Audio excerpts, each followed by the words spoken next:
Something changed in engineering organizations over the last couple of years. Most haven't changed how they operate, and they're about to create a decade of technical debt in just a few months. The constraint moved. AI access is no longer the problem. Engineering execution is the problem. Your developers have AI, but your organization doesn't. Almost every team now has AI coding tools, coding agents, chat assistants, code generation models.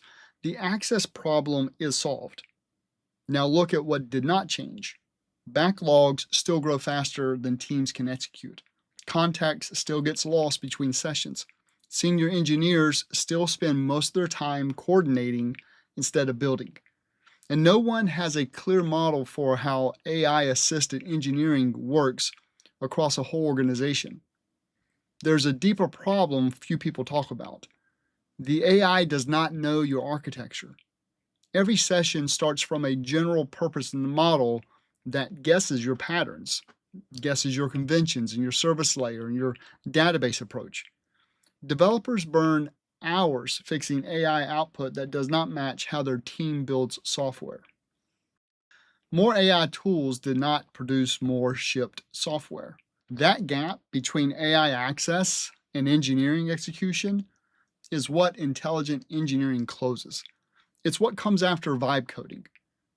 Intelligent engineering is the operating model for engineering organizations in the artificial intelligence era. Organizations encode their best engineering decisions into reusable systems so AI agents and people build software consistently, safely, and at scale. In practice, a team encodes those decisions into blueprints the AI inherits, and then anyone, developer or domain expert, can build production-grade software that meets the organization's architecture, security, and quality standards. Two things separate intelligent engineering from AI-assisted coding. Number one is it optimizes organizational throughput, not individual productivity. And two, it runs on your embedded architectural knowledge, not general purpose code generation. An AI coding assistant helps one developer write code faster in one session using generic patterns from training data.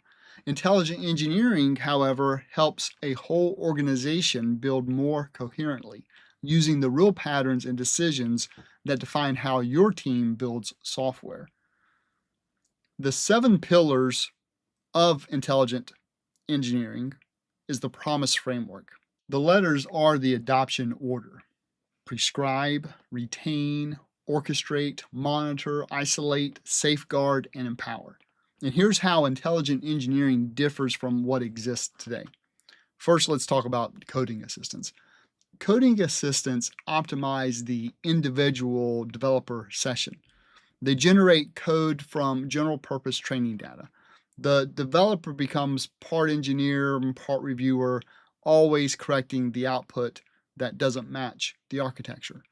Intelligent engineering starts from opinionated blueprints that carry their own conventions, documentation, and AI instructions. The AI inherits your patterns instead of guessing them, and the developer goes back to engineering. Next, intelligent engineering is not DevOps or continuous integration or delivery. DevOps close the gap between writing code and deploying it. Intelligent engineering closes a different gap, the one between work that needs doing and work that is actively getting done. It's not about deploying faster, it's about getting more engineering work into motion in the first place. Intelligent engineering is also not platform engineering. Platform engineering standardizes infrastructure and developer environments, while intelligent engineering standardizes how AI-assisted work happens, which patterns the AI follows, or how much parallel work runs, how context is kept, and which model providers are in use. Platform engineering builds the road, but intelligent engineering puts architecture-aware traffic on that road. Here are the 7 pillars, PROMISE, in more detail. Number 1, prescribe your architecture so the AI never guesses. The foundation of intelligent engineering is one principle. The AI should know your architecture before it writes a line of code. Opinionated blueprints make this real. A blueprint is a production-grade scaffolding that carries embedded conventions for every layer of the stack. It's more than starter code. It is starter plus documentation, naming conventions, implementation order, dependency injection patterns, test patterns. It's a full knowledge transfer to the AI. And when an AI inherits a blueprint, it stops generating generic code and hoping. It writes code that follows your SQL patterns, your service layer, your component architecture, and your deployment conventions. This removes the biggest source of waste in AI assistant development. Developers correcting AI output that doesn't match their architecture. So number 2 is retain context like your organization depends on it. Engineering work rarely happens in one uninterrupted session. People pause, sessions time out, another engineer picks up the work. In most AI tools, context vanishes when the session ends. Intelligent engineering treats context as a persistent, queryable asset.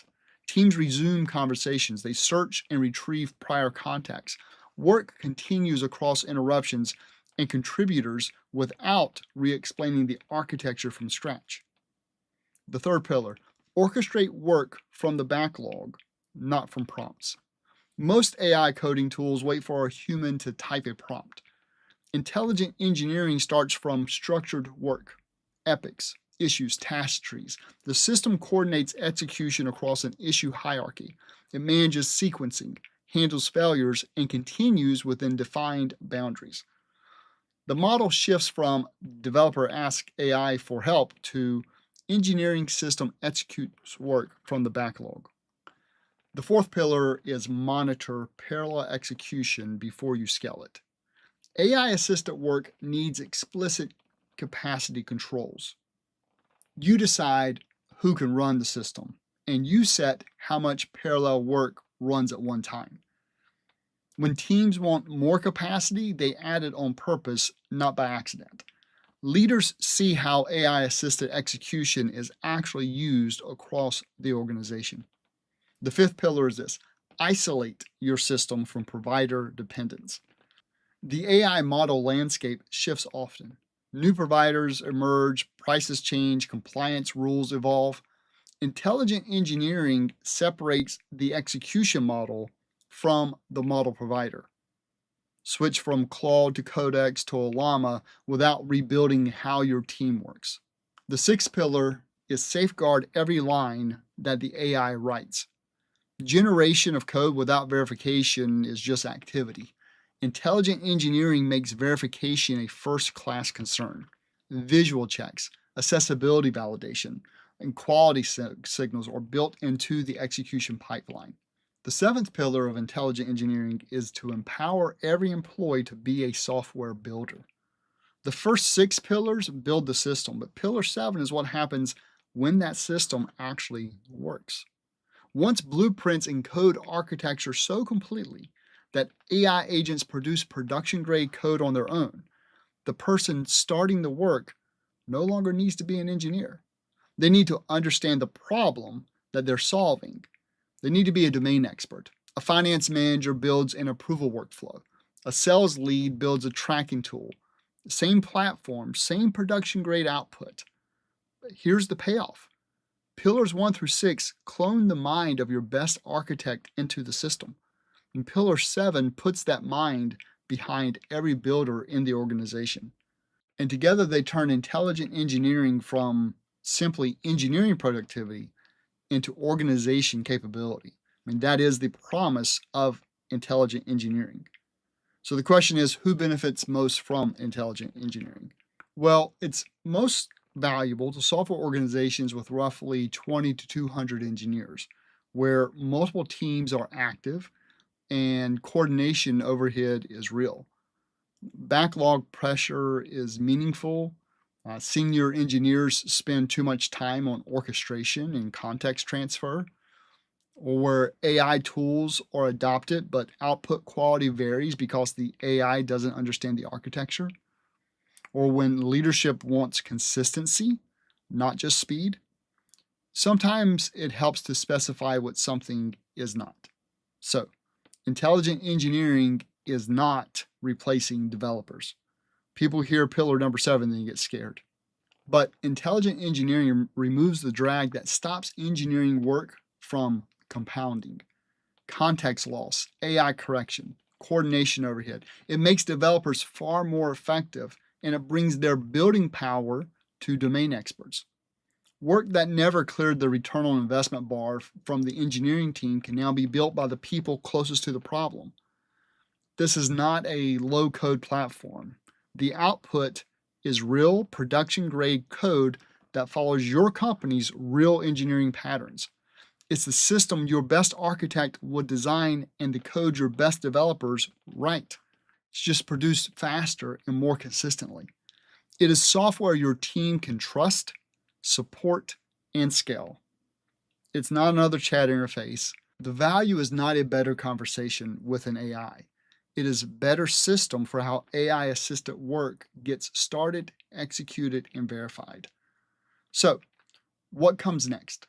Well, this video defines intelligent engineering as a new category and shows why this operating model changes the economics of AI-assisted development. Most organizations hit a deeper question within months of adopting this approach. Whose architecture does the AI learn, and how does that knowledge scale? That is the knowledge scaling problem, and it's the subject of the next part of this series. So you may want to subscribe to be notified when I release that video. As I worked out this new way of building, I kept hitting the same wall. The operating model was clear to me, but running it meant bolting together a stack of tools, stitching them together with manual steps. Context lived in one place and backlog in another, and verification was nowhere. So I built the platform I needed. DevNitro is the intelligent engineering platform. It sits a level above coding assistants and coding agents. It ships with production-grade blueprints the AI inherits as real architectural knowledge, plus persistent context, backlog-driven execution, governed parallel work, visual verification, and model independence. It's one system instead of like 10. If you want a fast way to get your team running on it, then the Intelligent Engineering Sprint puts DevNitro to work on your backlog. But if you prefer to install the operating model with the tools that you already have, then the Intelligent Engineering Workshop trains your team to do exactly that. And both come from my services company, Global Cove Technologies. I'll have the link to all 3 offers in the description based on what interests you.